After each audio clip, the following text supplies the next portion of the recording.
증상이 좀 올라갔다 내리락하는, 오르락 내리락하는 경우가 꽤 있기 때문에 자연적으로 좋아진 거 아니냐라고 생각을 할 수 있는 거죠. 근데 실제로는 그렇지 않다.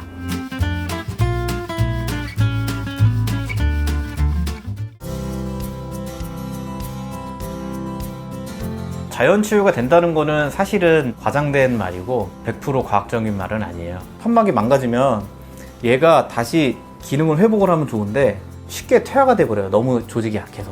그래서 생기는 건데, 병이 생기는 원인을 생각해 보면 이게 기계적으로 판막이 열렸다 닫혔다 해야 되는데 열린 상태에서 잘 닫혔는데 이게 자꾸 피가 안 닫히고 새는 건데요. 판막이 망가져 버리면 피는 계속 아래로 내려올 수밖에 없어, 역류할 수밖에 없으니까 판막의 경우에는 쉽게 잘 빨리 퇴화가 돼서 이 조직이 좋아질 수 있는 계제가 거의 없죠. 제가 환자분한테 설명할 때는 요걸 갖고 설명을 하는데, 이거는 다이소에서 하수구 냄새 방지 트랩을 제가 여기 이렇게 자른 거예요, 위를. 다리 근육이 막 펌프 작용을 하면 요게 이제 피라고 해요. 그러면 이렇게 올라가요. 짜면 이렇게 짜면 올라가는데, 이게 판막이 기능을 제대로 하면 피가 거꾸로 내려오지 않게 이렇게 잡아주는 역할을 하거든요. 이게 기능이 망가져요. 고장났으면 올라갔던 피가, 이렇게 올라갔던 피가 아래로 거꾸로 이렇게 떨어지는 거죠. 이게 역류인데, 이렇게 딱 하면 쉽게 원상복귀가 되면 참 좋겠는데 이게 안 돼요. 이런 실리콘 고무 같은 거는 망가뜨리면 다시 이렇게 할 수 있는데, 우리 몸의 조직은 한번 망가지면 쉽게 잘 회복이 되지 않아서, 그래서 자연 치유는 거의 불가능하다라고 말씀을 드리는 겁니다. 큰 혈관의 문제나 아니면 역류가 명확한 혈관 같은 경우는 과거에는 다 뜯어내는 치료를 했고, 지금은 폐쇄, 막는 치료를 하는 게 고장난 판막이 더 이상 작용을 하지 않도록, 혈액이 역류되지 않도록 하는 원칙을 가지고 치료를 하는 거라서, 그래서 자연 치료는 좀 어렵습니다. 증상이 조금 누그러졌을 때 자연 치유가 됐다고 생각을 하는 거지, 근본적으로 치유가 되는 병은 아니에요.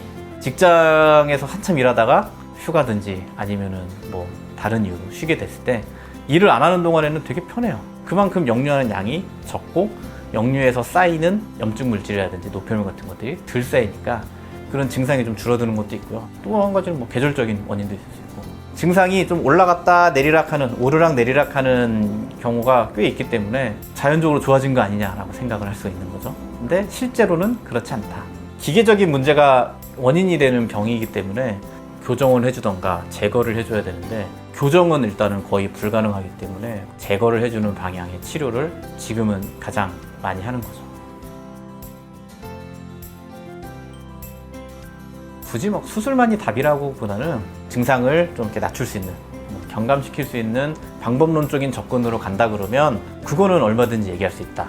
정맥류가 있는데 심하지 않다, 정도가 심하지 않다 그러면 병화조사 치료나 압박 스타킹이나 약을 먹는, 경맥순환 개선제를 먹는 그런 보존적인 방법. 평상시에 우리가 이제 서서 살고 중력의 영향을 계속 받아서 피가 거꾸로 내려가는 게 문제니까 우리의 생활 습관을 좀 바꿔주는 것도 좋은 방법인데, 다리를 이렇게 좀 올리고 있는다든지, 평상시에 오래 서 있으면 그냥 가만히 있지 말고 까치발을 좀 들어서 다리의 종아리의 근육이 좀 펌프 작용을 잘 할 수 있게, 피를 제 방향으로 잘 올려보낼 수 있게 해주는 것도 한 가지 방법이고요. 오래 앉아서 일하시는 분들한테는 발을 쭉 펴서 이렇게 발목을 당겨주는, 뭐 밴드 같은 거 잡아서 당겨도 되니까 스트레칭 비슷하게 해주면 그것만으로도 정맥 순환을 도와줄 수 있는 방법이기 때문에, 그런 것들은 자연 치유가 아니라 내가 생활 습관을 개선해서 증상을 조절할 수 있는 방법이다 라고 알고 계셔야지, 자연 치유가 된다고 오해하시면 안 된다는 거죠.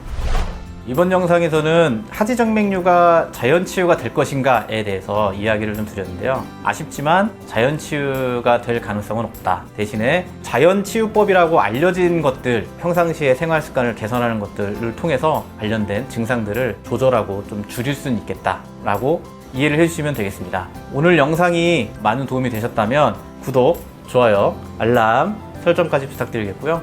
궁금하신 게 있다 그러면 댓글창에 질문을 남겨주시면 잘 대답해 드리도록 하겠습니다. 감사합니다.